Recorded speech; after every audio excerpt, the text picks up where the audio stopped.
ജീവിതം നശിപ്പിക്കുന്ന സകലവിധ ലഹരികൾക്കെതിരെ റിട്ടേൺ സെമിനാർ സംഘടിപ്പിച്ചു. കാഞ്ഞങ്ങാട് വ്യാപാര ഭവനിലാണ് സെമിനാർ നടന്നത്. ജീവിതം നശിപ്പിക്കുന്ന സകലവിധ ലഹരികൾക്കെതിരെയുമാണ് റിട്ടേൺ സെമിനാർ സംഘടിപ്പിച്ചത്.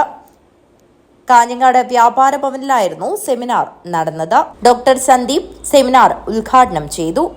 വഴികളിലേക്കും വഴിമാറി പോയിക്കൊണ്ടിരിക്കുന്ന ഒരു കാലഘട്ടമാണ്.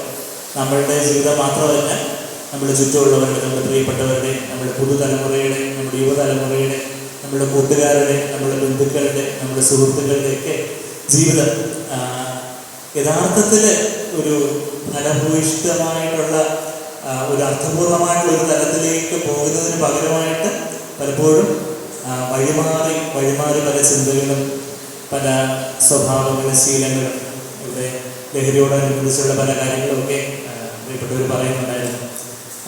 ലഹരി, അത് മൊബൈൽ ഫോണിൻ്റെ ലഹരി, പിന്നെ ഈ ലഹരി മരുന്നുകളുടെ, ലഹരി വസ്തുക്കളുടെ ലഹരി. ഞാനൊരു മാനസികാരോഗ്യ വിദഗ്ധനാണ്, ഒരു സൈക്യാട്രിസ്റ്റാണ്.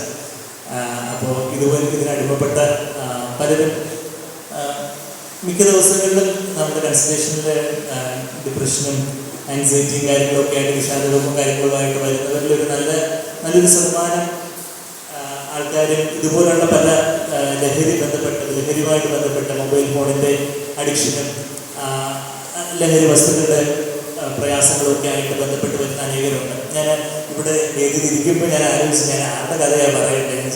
ഓരോ ദിവസവും ഒരുപാട് കഥകൾ ഞങ്ങൾക്ക് കേൾക്കാറുണ്ട്. രംഗീഷ് കടവത്ത്, ജോമോൻ ഫാഗിയോസ്, ഡോക്ടർ ബി സന്ദീപ് എന്നിവർ ക്ലാസ് എടുത്തു. മാനസിക പ്രയാസങ്ങൾ അനുഭവിക്കുന്നവർക്കും കൗൺസിലിംഗ് ആവശ്യമുള്ളവർക്കും കൃത്യമായ മാർഗനിർദ്ദേശങ്ങളും മൊബൈൽ അഡിക്ഷൻ, മാനസികാരോഗ്യം എന്നീ വിഷയങ്ങളിൽ ബോധവൽക്കരണവും ആവശ്യമായ ഗൈഡൻസും, ഡിജിറ്റൽ അഡിക്ഷൻ, ഫോൺ ആസക്തി എന്നിവയ്ക്ക് ആവശ്യമായ ഗൈഡൻസും നൽകി. ബിനു പ്ലാക്കൂട്ടത്തിൽ അധ്യക്ഷത വഹിച്ചു. Return charitable trust chairman Dinesh Babu return പരിചയപ്പെടുത്തി. സുനിൽ കുഞ്ഞുമോൻ സ്വാഗതവും പ്രിൻസ് ജോസഫ് നന്ദിയും പറഞ്ഞു. News bureau, Kanhangad.